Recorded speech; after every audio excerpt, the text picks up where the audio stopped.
So the recording is started, and Dr. Roberts, I'm going to turn it over to you.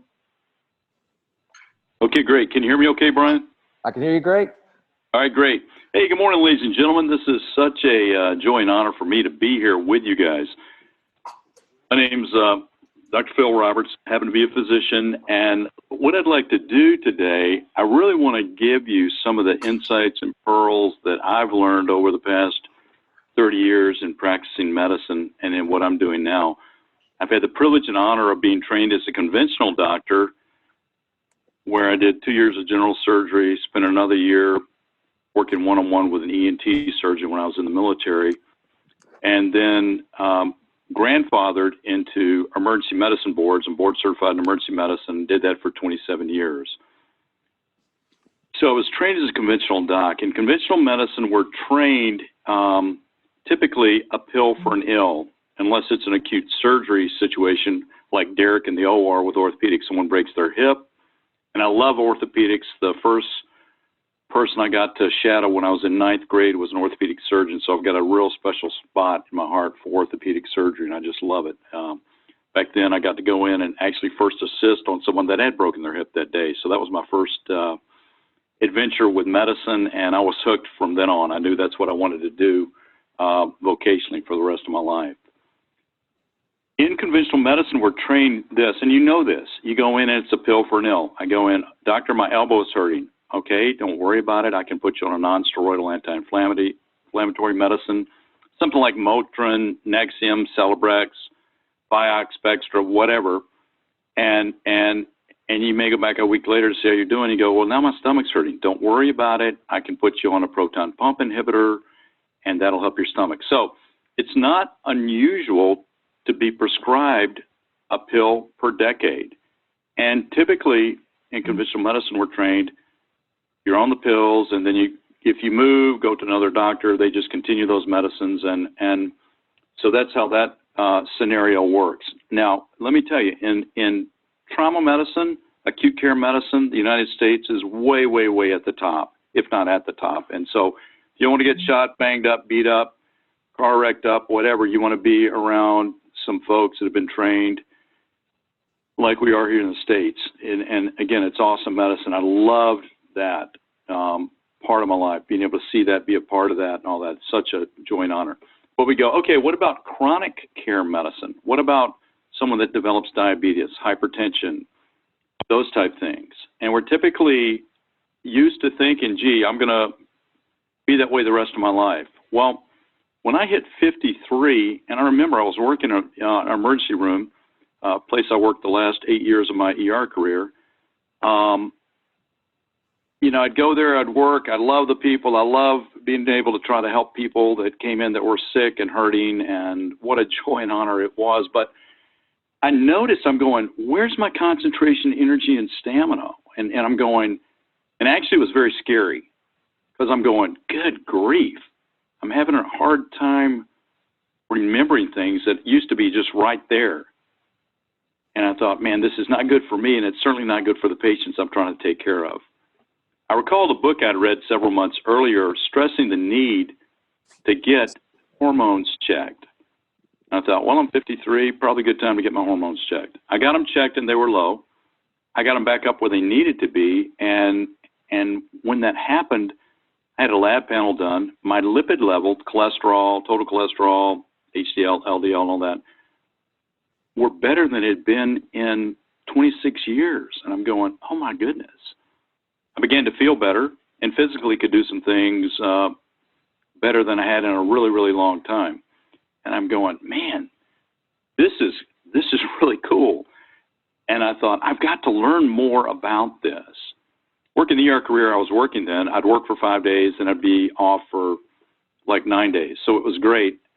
I was able to go back and get a master's in metabolic and nutrition medicine and became an advanced diplomat in the American Academy of Functional and Regenerative Medicine, anti-aging folks that are in 110 different countries and have 25 to 26,000 scientists that are in there. And their whole mission is, how can we retard, slow down, and improve aging and the maladies that go along with that?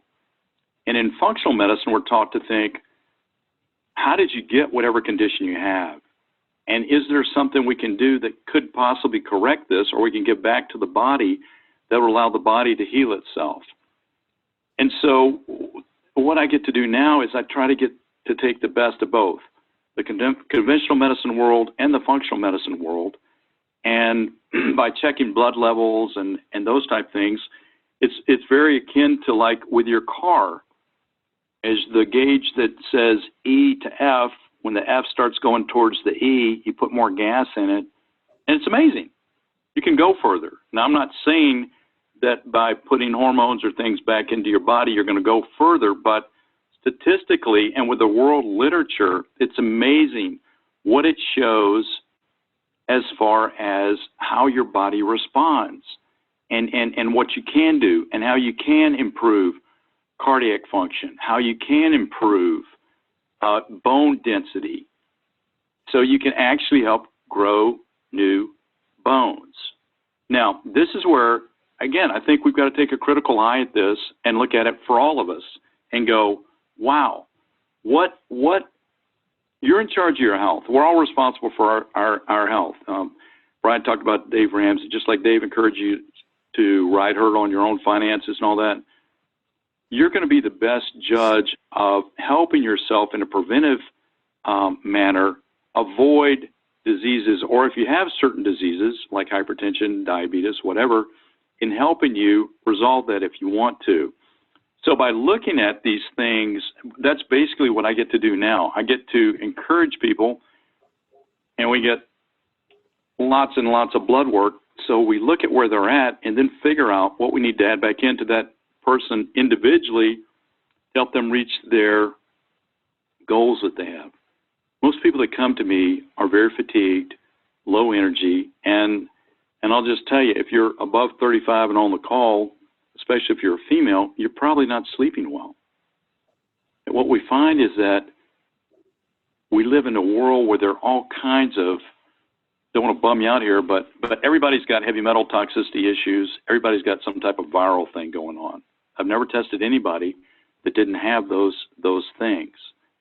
So we're going, and if you check a newborn baby, they have 200 toxins in their umbilical cord vein blood when they're born. So we go, okay, what are we going to do about it?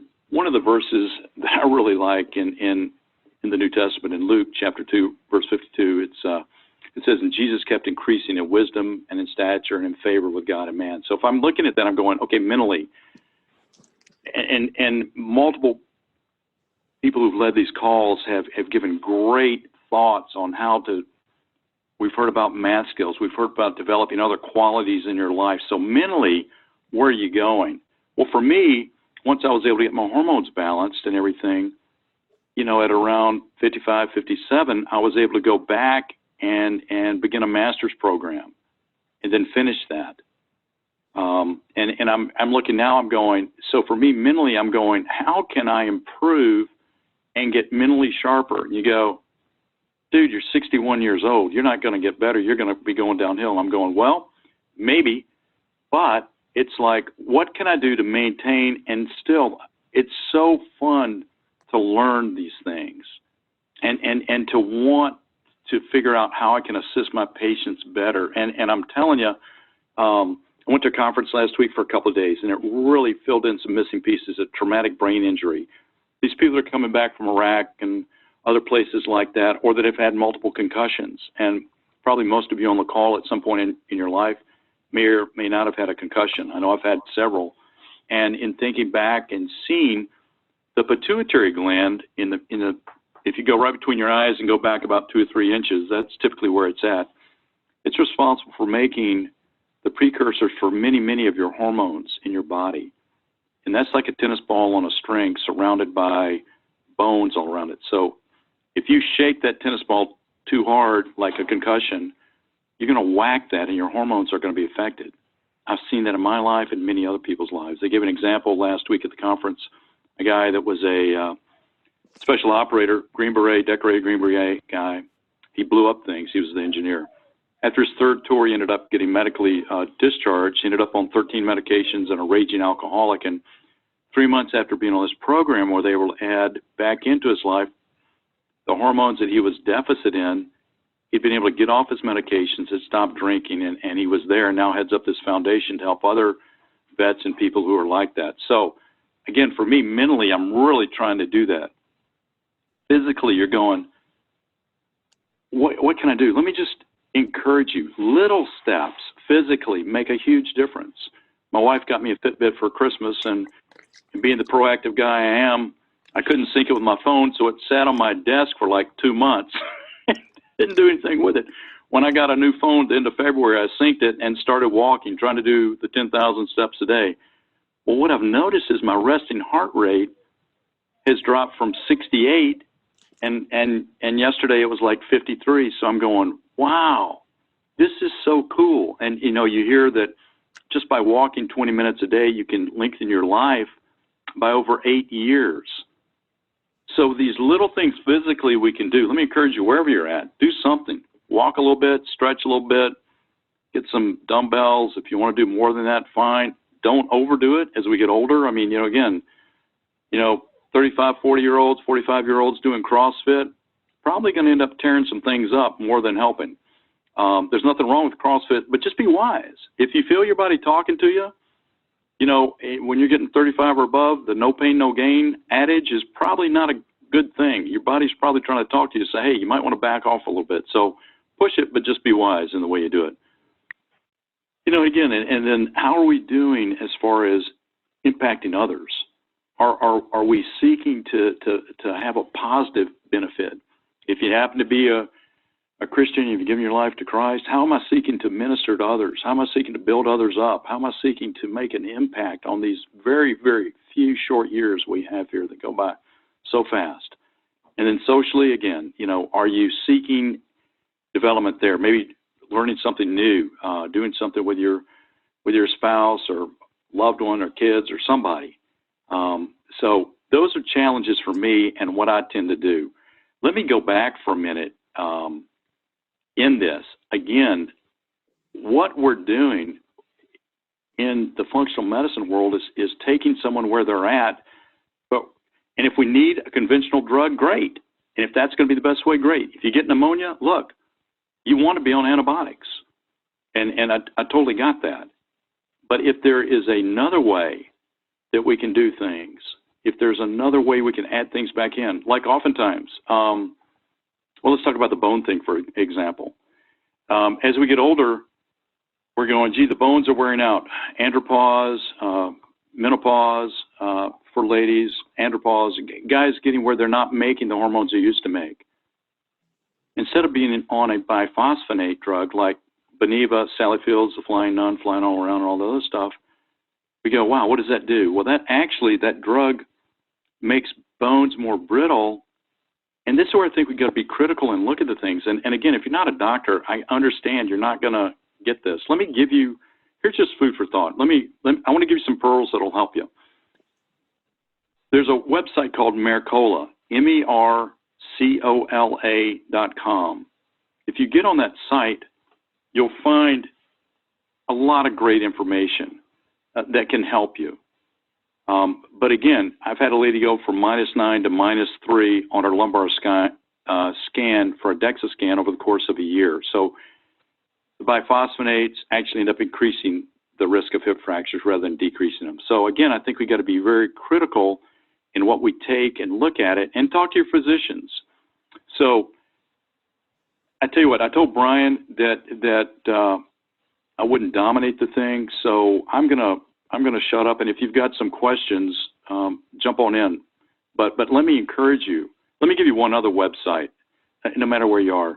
As you get older and things start not working as well, and you want to get a conventional and functional viewpoint, there's a website called Metabolic, METABOLIC dash anti-ANTI dash aging, AGING, specialist.com. If you put that in, on the left side you click on doctors and you click on whatever state you're in, you can find people in your area who think like that and might be able to help you. So again, I told Brian that we would open it up for questions for a bit. So again, I can't be your physician, but if you've got general questions or whatever, we can give a general response and not a patient-specific recommendation. So that's my medical legal disclaimer. So anybody got any questions? Okay, everybody's unmuted, so just feel free to unmute yourself if you've muted your phone, and jump in and ask a question if you have one.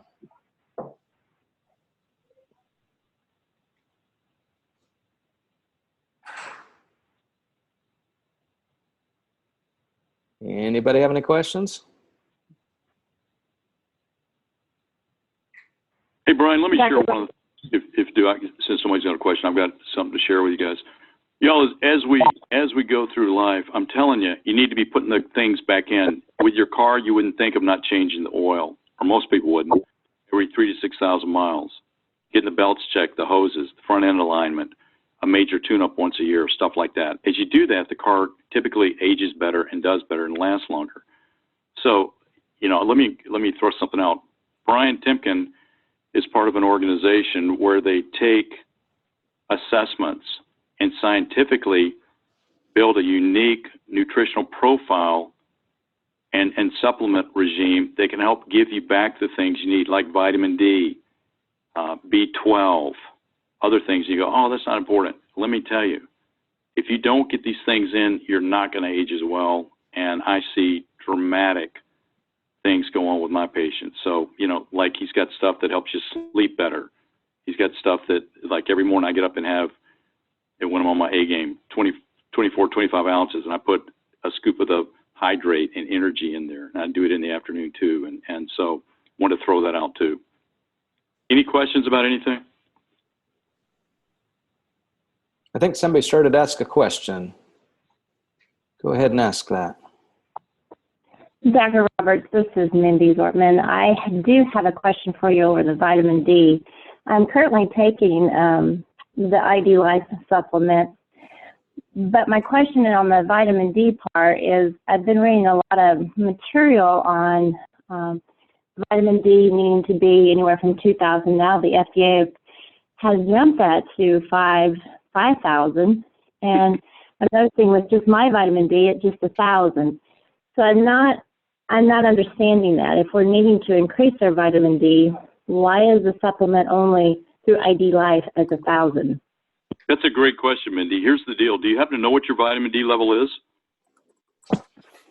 I haven't taken it recently, no, but in the past it's been low.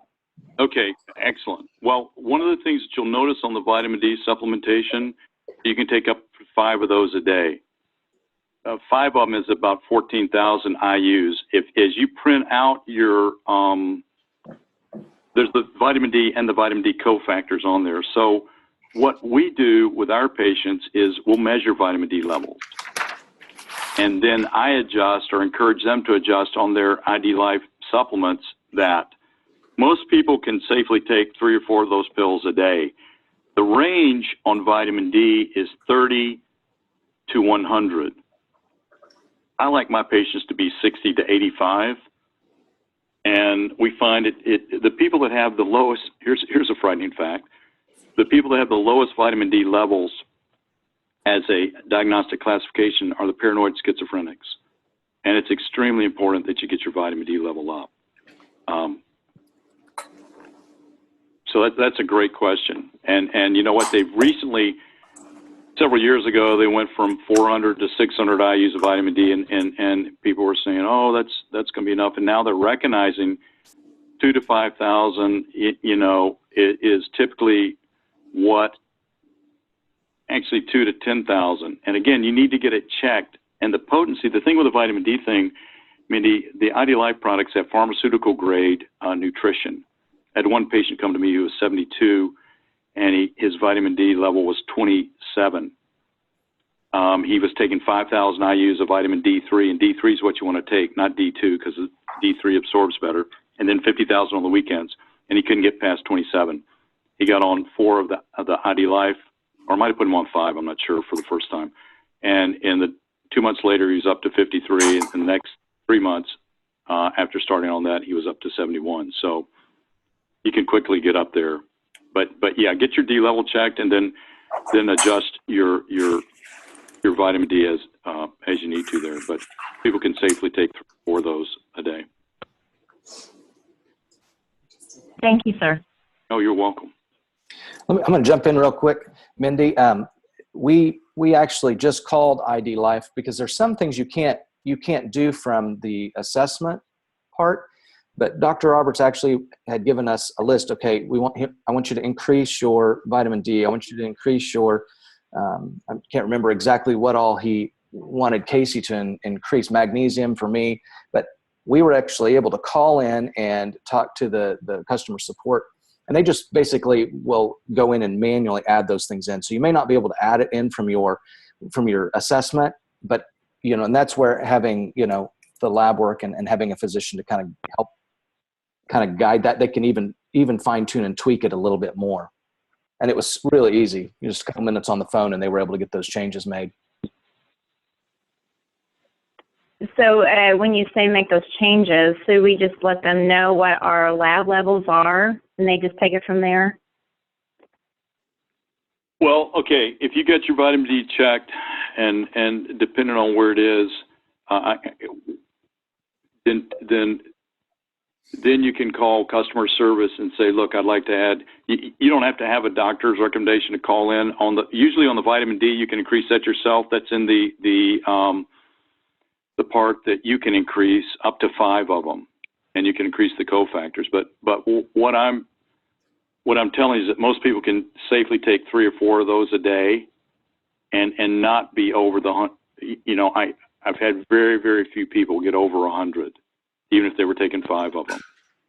And the cofactors help to help. Vitamin D does so many things. It's not really a vitamin, actually, just a little more education. It's actually a pro-hormone, and it's one of the strongest pro-hormones in the body. It affects the vitamin D receptors all over the body. So it affects your brain, bone health, heart, immunity, helps prevent cancer.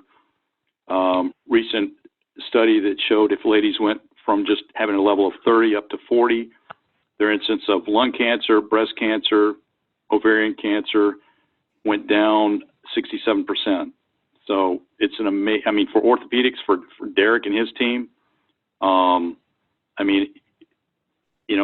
Derek, here's a thought for you. What if you guys knew you're going to have a hip coming up or a back or whatever, and you've got 6 or 8 weeks, and you got a vitamin D level to see where those folks were? Wouldn't it be nice to decrease their chance of post-op infections and increase their healing? If you got their vitamin D levels up and other things like that up, I know you could have, you'd be smiling more because they'd have better results statistically as a whole. Absolutely. Are y'all doing that, Derek, in your practice? No, we do not. Dude, I'm telling you, if whoever your team is, if they want to talk about it, I'm in, man, because this is where we're going, you guys. Here's what's crazy. In medicine, we're starting to get penalized if you don't have good results. So, someone comes back in with an infection within 30 days of being released or something. It's getting pretty crazy, but it's encouraging. On a good note, it's encouraging us to be proactive in some of this stuff. And again, in surgery, we're not trained this way. So, but anyway, but Derek, I'm totally open to that. If any of your guys ever want to talk, just call me, and I'd be honored. Absolutely.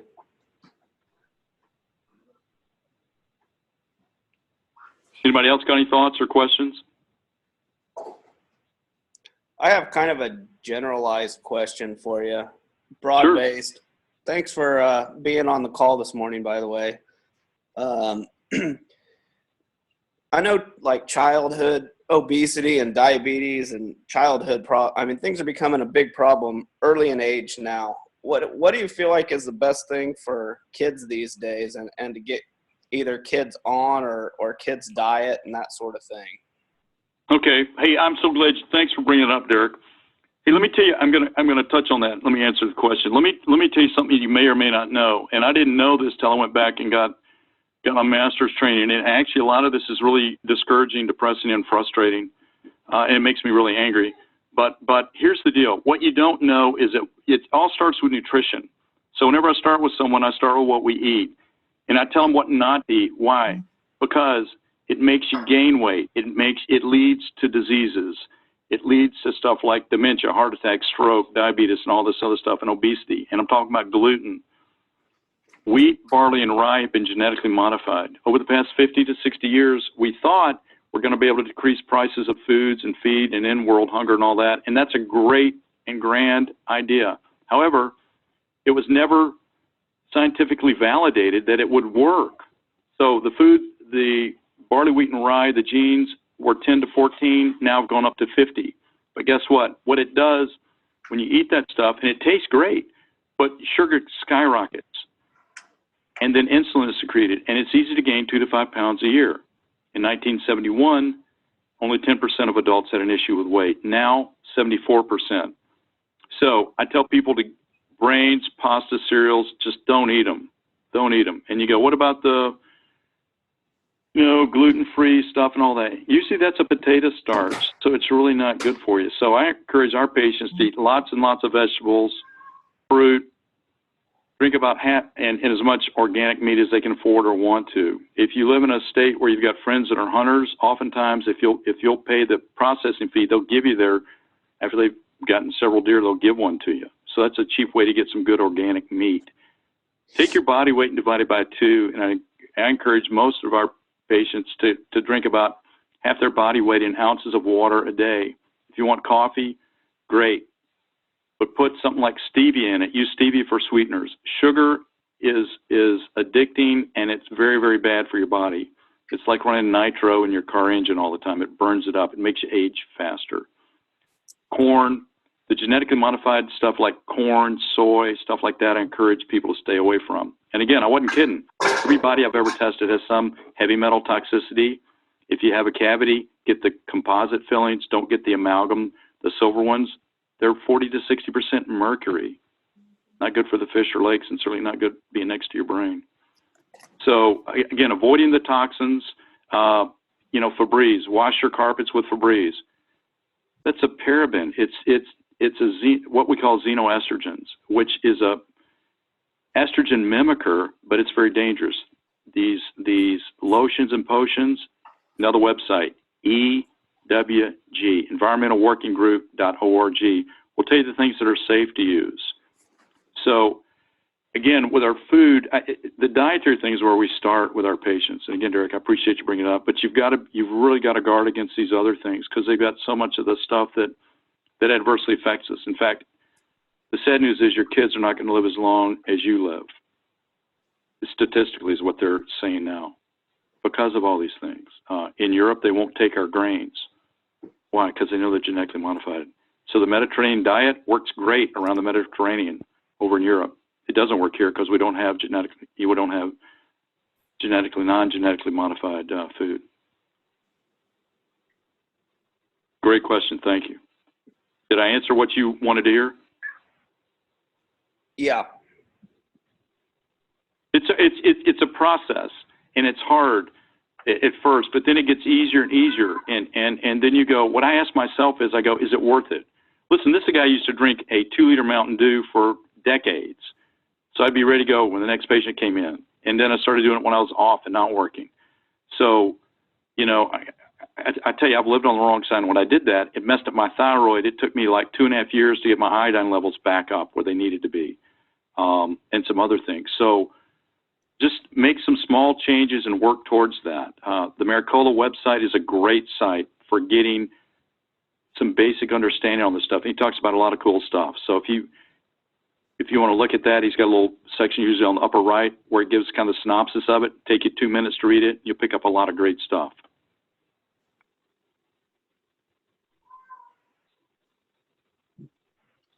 Hey, one other thing. Let me write this down, you guys. When you go get your thyroid tested, because that's the master gland of metabolism. If you just take a TSH, thyroid stimulating hormone, that's actually a pituitary hormone. That's not even testing the real functional thyroid hormone that's working. So ask your doctor to do this. Do yourself a favor. TSH, free T4, free T3, then put TPO antibodies, thyroglobulin antibodies, and reverse T3. You need to get your doc to check those things, because let me tell you, if you just do a TSH, you'll miss 30 to 40% of people that are hypothyroid. And that's a rampant, very, very common thing in the United States now. And that can make a huge difference as far as weight gain, how you feel, your immunity. It actually helps lower the risk of breast cancer.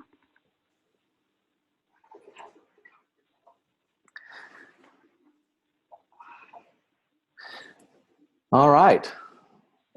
Dr. Roberts, thank you so much. I want to thank everybody who's jumped in on the call. I want to thank everybody who's asked good questions, great questions. And if you didn't get all of those written down, I'm going to send the recording out to everybody so you can go back and listen to all this again if you want to, and get anything written down that maybe you missed. But it is 8:20, and so I appreciate everybody being here. I don't want to rush this along. Dr. Roberts, do you have a few more minutes if there are more questions? No, again, I want to be mindful of the time too. I mean, it's a joy talking to you guys. I mean, but if you make some little changes, I mean, they can make a big difference down the road, you guys. So, maybe talk to Brian or I know a lot of people on the call are taking the IDLive stuff and have noticed some significant differences in their lives. I see amazing things with my patients with this. I've got people with Hashimoto's thyroiditis that don't have it anymore, which is an autoimmune disease, because of going gluten-free, getting on thyroid medicine, and adding the IDLive supplements into their lives. So, again, thank you for the joy and honor of being with you guys, and I hope I've added some value to your lives. Absolutely. Thank you so much. I appreciate you sharing. And guys, thanks for being on the call today. I'm going to go ahead and stop the recording.